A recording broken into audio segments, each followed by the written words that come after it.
श्री गुरुदेव दत्त. मित्रांनो, जर तुमच्या जीवनात अडचणीचे डोंगर उभे असतील, जर कितीही प्रयत्न करून यश मिळत नसेल, जर घरात सुख, शांती, धन आणि समाधानाची कमतरता जाणवत असेल, तर आजचा हा अध्याय शेवटपर्यंत नक्कीच ऐका.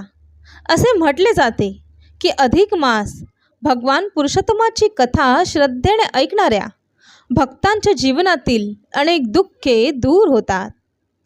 आज आपण ज्या पवित्र अध्यायाचे श्रवण करणार आहोत, तो केवळ एक अध्याय नाही, तर तो भक्ती, श्रद्धा आणि ईश्वर कृपेचा अमूल्य खजिना आहे. या कथेमध्ये असे एक रहस्य दडलेले आहे, जे जाणून घेतल्यावर तुमच्या मनात भक्तीचा दिवा अधिक तेजाने प्रज्वलित होईल. म्हणून हात जोडून भगवान पुरुषोत्तम आणि श्रीपाद श्रीवल्लभ यांचे स्मरण करा. कमेंटमध्ये जय श्रीपाद श्रीवल्लभ अवश्य लिहा आणि मन शांत करून ही दिव्य कथा ऐकण्यास सुरुवात करा. कोण जाणे, आजचा हा अध्याय तुमच्या जीवनात नवीन आशा, नवीन प्रकाश आणि नवीन भाग्य घेऊन येईल.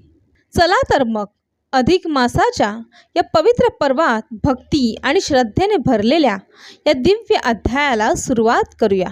अध्याय 1.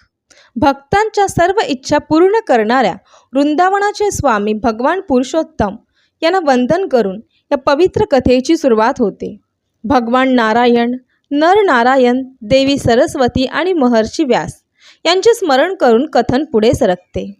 नैमिष्य अरण्याच्या पवित्र वनात अनेक महान ऋषीमुनी आणि संत जमले होते. ते वेदांचे जाणकार, तपस्वी, ब्राह्मणाची भक्ती करणारे आणि सर्व जीवांच्या कल्याणासाठी समर्पित होते. जगाच्या उन्नतीसाठी एक महान यज्ञ करणे आणि जीवांना सांसारिक दुःखातून मुक्त करू शकणारे दिव्य ज्ञान प्राप्त करणे हा त्यांचा उद्देश होता. त्याचवेळी महान कथाकार आणि धर्मग्रंथाचे जाणकार सूतजी आपल्या तीर्थयात्रेदरम्यान तेथे आले. त्यांचे रूप तेजस्वी आणि दिव्य होते.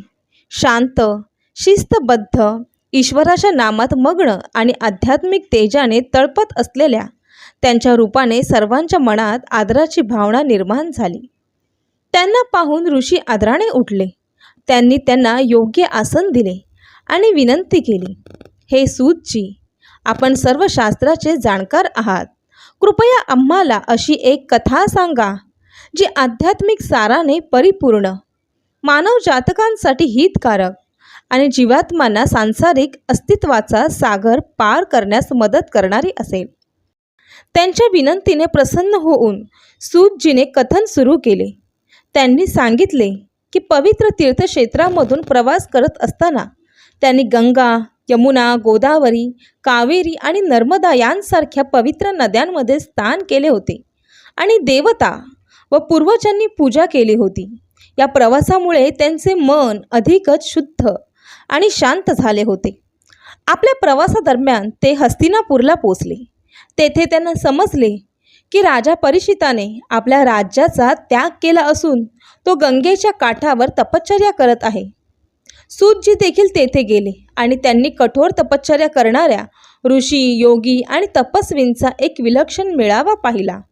त्या क्षणी एक दिव्य घटना घडली. ऋषीजी व्यासजींचे ज्ञानीपुत्र